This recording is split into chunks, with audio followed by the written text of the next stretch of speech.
ধোকা দিও না। মান গাসসা ফালাইসা মিন্নি, যত বড় নামাজি হও, রোজাদার হও, হজ করেনেওয়ালা হাজি হও, অন্যকে, আরে অন্য তো দূরের কথা, জানোয়ারকেও যদি ধোকা দাও তুমি আমার উম্মত নাও।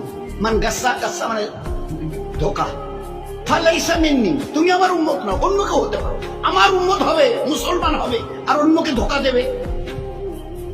এক লোক হজের সফরে যাচ্ছে, তিনিও বড় আল্লাহওয়ালা। যেতে যেতে শুনলেন এই গ্রামে নাকি একজন বড় আল্লাহওয়ালা আছে। আচ্ছা, তো তার শিষ্য সাগরিদরা বললো, হযরত এখানে শুনছি একজন বড় আল্লাহওয়ালা আছে, তো অন্তত থেকে তার একটু দেখা করে দোয়া নিয়ে যাই। হ্যাঁ, ভালো বলেছে, চলো যাই। এইবারে যখন ঠিকানা নিয়ে তার বাড়ির সামনে গেছে, তো দেখে যে উনি একটা ডালিকে, ডালি এই যে আমরা ডালি বলি না, ধান চাল যে ডালি, একটা ডালিকে এইভাবে কাত করে ধরে নিয়ে যাচ্ছে। তার পিছনে পিছনে একটা ঘোড়া চলে আসছে। ঘোড়াটা মনে করছে আমার মালিকের এই হাতে যে ডালিটা, ওতে আমার ঘাস আছে। আসলে ডালিটা খালি, উনি একটু উঁচু করে ধরে, কাত করে উঁচু করে একটু তুলে যাতে ও দেখতে না পারে, এইভাবে ধরে চলে আসছে। আর ও ঘোড়াটা মনে করছে যে আমার মালিক আমাকে খাবার দিবে বলে ডালিতে আমার ঘাস নিয়ে চলে যাচ্ছে মালিকের সাথে। এই দৃশ্য দেখার পরে ওই আল্লাহওয়ালা যিনি তার দলবল নিয়ে হজে যাচ্ছিলেন বলছেন, ভাই আমার জিয়ারত হয়ে গেছে, চলো যাই, চলো যাই। বলছে, কেন হুজুর, এখন তার কাছে গেলাম না, সালাম মুসাফা হলো না, দোয়ার কথা বললেন না, আপনি বললেন আমার জিয়ারত হয়ে গেছে।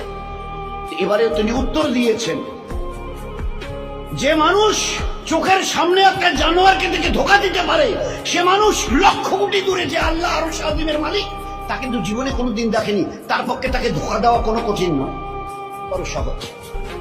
ধোকা দেনেওয়ালা নবীর উম্মত হতে পারে না, বুজুর্গ তো অনেক দূরের কথা, বুজুর্গ হওয়া তো দূরের কথা, আল্লাহওয়ালা তো দূরের কথা। মুসলমান হবে না সে, যে একটা জানোয়ারকে ধোকা দেয়। কি করে খালি ডালি নিয়ে যাচ্ছে, আর তার ঘোড়াটা মনে করছে আমার মালিক আমাকে ঘাস দেবে, ওই ডালিতে বোধহয় ঘাস ভরা আছে, আমি যাই যাই যাই। দেখি চোখের সামনে দেখে যে জানোয়ারকে ধোকা দিতে পারে, না দেখা আল্লাহকে সে না জানি কতটা ধোকা দিয়েছে। জীবন কিভাবে তৈরি করা হয়েছে। এই জন্য খবরদার, এ মখলুকের কাউকে ধোকা দিও না। আমি আল্লাহ কিয়ামতে কোনোদিন তোমাকে ধোকা দেব না। সহি করে আসো, সহি বদলা আমি নিজের হাতে দেবো তোমাকে, নিজে হাতে দেবো। ওই দিন দিল খুশ করেনেওয়ালা বদলা পাবে কিয়ামতের ময়দানে। আর দুনিয়াতে রহমতওয়ালা, বরকতওয়ালা, ইজ্জতওয়ালা, হেফাজতওয়ালা জীবন, এটা আমার ওয়াদা।